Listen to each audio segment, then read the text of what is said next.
यह कहानी है एक गरीब किसान मोहन और उसकी पत्नी राधा की, जो गांव में गरीबी के बीच जीवन बिता रहे हैं। उनका जीवन संघर्षों से भरा है और राधा का सपना है कि उनके पास ढेर सारी संपत्ति हो, घर में बहुत सारा अनाज हो, गायों की गौशाला हो और वे अमीरों की तरह आराम से जीवन बिता सकें। लेकिन उनके पास कोई साधन नहीं है जिससे वे अपनी आर्थिक स्थिति में सुधार कर सकें। इसी निराशा के बीच एक दिन मोहन के साथ एक अनोखी घटना घटती है। एक दिन मोहन जंगल में लकड़ी काट रहा होता है कि उसे वहां एक शानदार पलंग दिखाई देता है।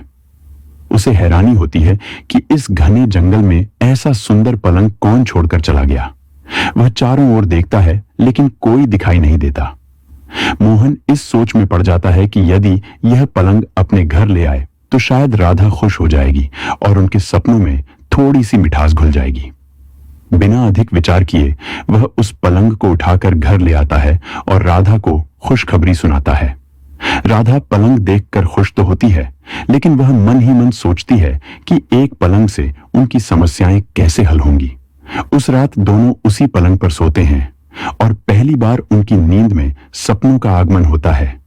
उन्हें सपना आता है कि उनके आंगन में बहुत सारी गायें हैं और उन गायों का दूध बेचकर वे ढेर सारा पैसा कमा रहे हैं। उन्होंने एक समृद्ध जीवन की झलक देखी होती है, जिसमें वे खेतों में बैलों से खेती कर रहे हैं और संपन्नता उनकी ओर बढ़ रही है। अगली सुबह मोहन और राधा इस सपने पर आश्चर्यचकित होते हैं, लेकिन वे इसे भूल जाते हैं। पर जैसे ही वे आंगन में आते हैं, वहां सच में कुछ गायें खड़ी होती हैं। यह देख राधा और मोहन खुशी से उछल पड़ते हैं और समझते हैं कि शायद पलंग में कोई जादू है जो उनके सपनों को सच कर सकता है। फिर तो हर रात दोनों उस पलंग पर सोने लगते हैं और जो भी सपना देखते हैं वह धीरे धीरे सच होने लगता है। उनकी जिंदगी बदलने लगती है। उन्होंने गायों के दूध का व्यापार शुरू किया और खेतीबाड़ी से अच्छी आमदनी करने लगे। धीरे धीरे मोहन ने जमीन खरीद ली और मजदूर भी रखने शुरू कर दिए। राधा अपने सारे सपने पूरे होते देख बहुत खुश होती है और दोनों एक संपन्न जीवन जीने लगते हैं। लेकिन जैसे जैसे उनकी दौलत बढ़ती है, वे आलसी और स्वार्थी होते जाते हैं। उनका ध्यान अब मेहनत से हटकर केवल पैसे और विलासिता पर केंद्रित हो जाता है।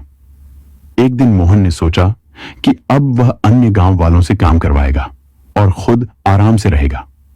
उसने एक आदमी को दूध बेचने का काम सौंपा, लेकिन वह आदमी दूध में पानी मिलाकर बेचने लगा।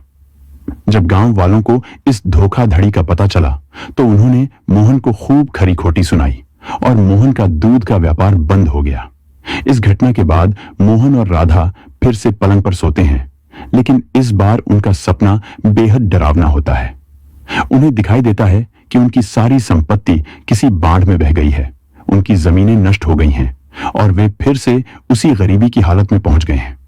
घबराकर जब वे उठते हैं तो सच में भारी बारिश हो रही होती है और उनकी जमीनें और संपत्ति पानी में बह गई होती हैं। मोहन और राधा सदमे में आ जाते हैं। अब उन्हें एहसास होता है कि बिना मेहनत के मिली हुई चीजें स्थायी नहीं होती।